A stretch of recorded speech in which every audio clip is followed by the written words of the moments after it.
नमस्कार दोस्तों, स्वागत है आपका हमारे यूट्यूब चैनल पर। अगर आप चैनल पर नए हैं तो प्लीज़ चैनल को सब्सक्राइब कर लीजिए, अपने दोस्तों को शेयर कर दीजिए।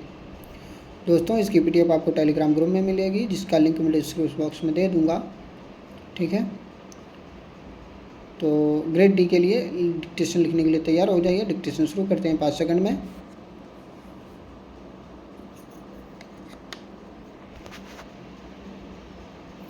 स्टार्ट। सभापति महोदय, कृषि में अनुसंधान के लिए बड़े बड़े अनुसंधान केंद्र कार्य कर रहे हैं, लेकिन क्या कभी किसी डायरेक्टर ने जाकर देखा है कि कृषि अनुसंधान केंद्र के वैज्ञानिक वाकई अनुसंधान कर रहे हैं, या किसी किसान के घर जाकर भैंस का दूध पीकर दिन बिताकर शाम को घर चले आते हैं।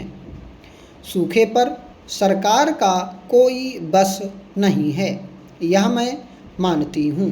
इसके लिए सरकार जिम्मेदार नहीं है, यह भी मैं समझ सकती हूँ, लेकिन इसके अलावा किसान को पानी, बिजली, बीज, खाद एवं अन्य अनेक प्रकार की सुविधाएं देना सरकार का दायित्व बन जाता है।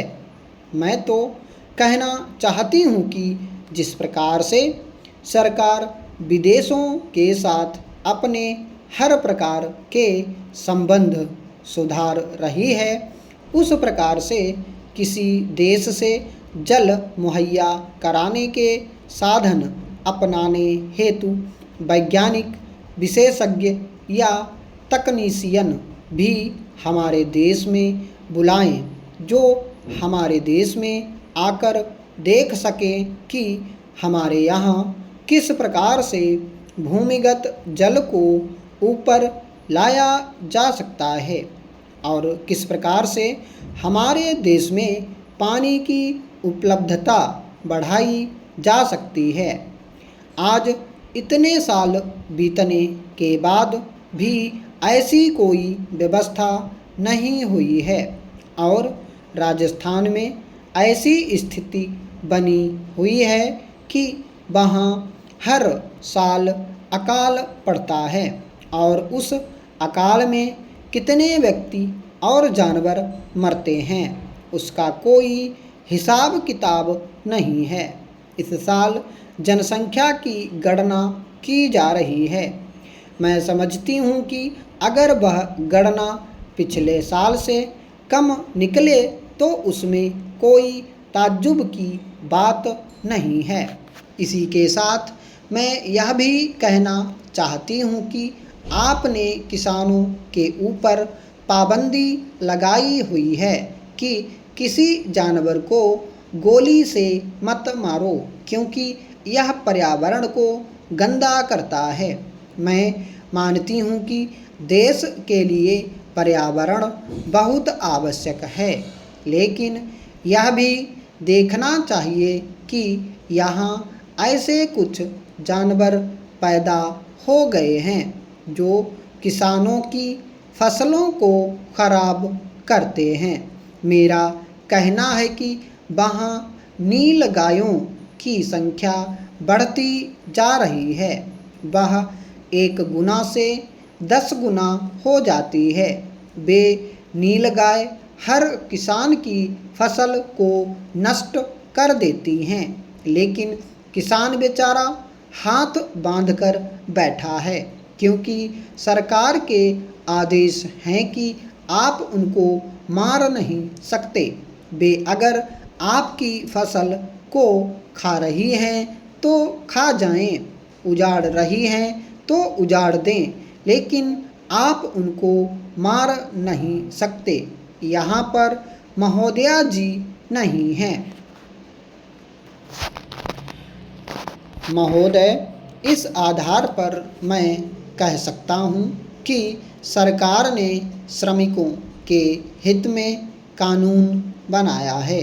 श्रमिकों के हित संरक्षण के लिए विचार किया है और जो इस प्रकार की आलोचना करते हैं उन्होंने तो इस देश में श्रमिक संगठनों को नेस्त नाबूद कर दिया। इतना ही नहीं, क्षेत्र की राष्ट्रीयकरण की मांग करते करते इस देश में औद्योगिक मंदी का उन्होंने वातावरण बना दिया।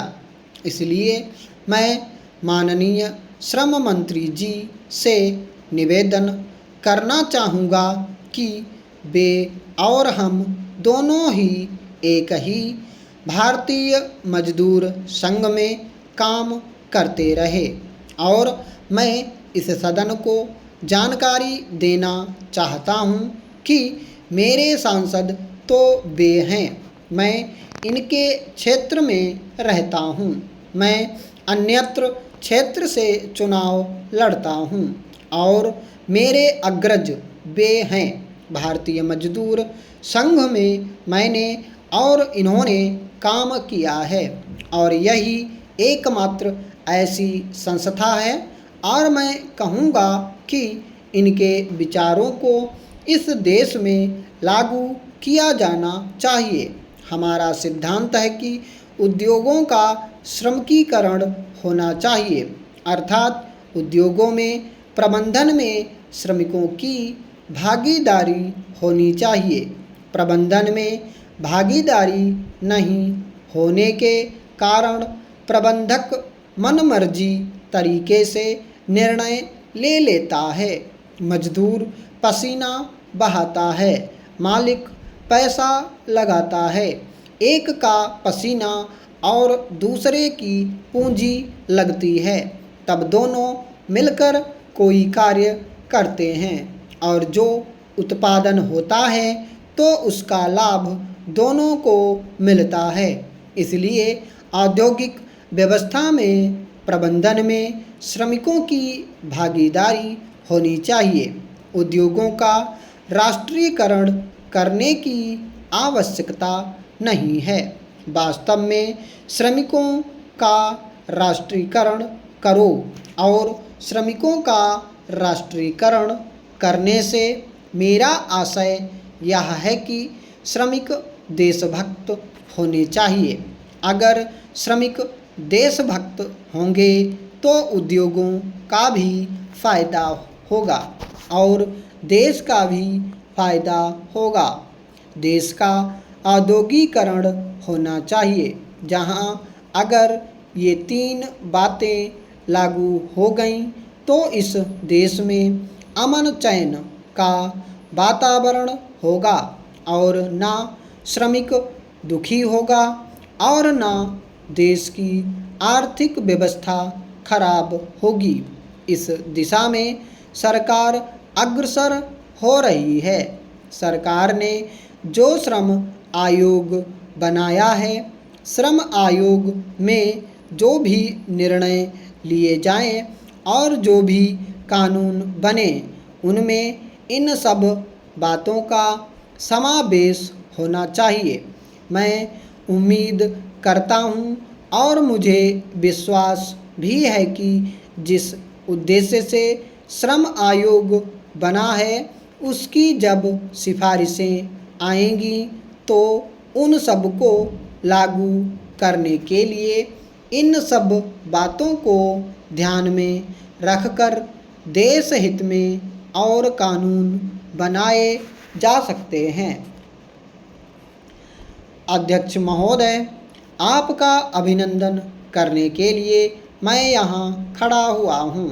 संसदीय लोकतंत्र का यह सर्वोच्च मंदिर है और इसके नेतृत्व की जिम्मेदारी आज आपके कंधों पर पड़ी है।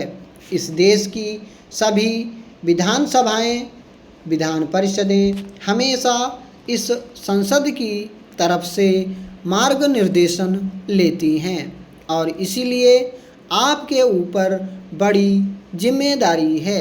भारतीय लोकतंत्र में, संसदीय लोकतंत्र में अध्यक्ष पद सबसे महत्वपूर्ण पद है। इस देश में उसकी इज्जत है। दुनिया के सबसे बड़े प्रजातंत्रीय देश के रूप में भारत की तरफ दुनिया के लोग देखते हैं, पूछते हैं। दुनिया में बहुत से संसदीय संस्थान हैं, उन सब में भारत की लोकसभा के अध्यक्ष का एक विशेष स्थान है।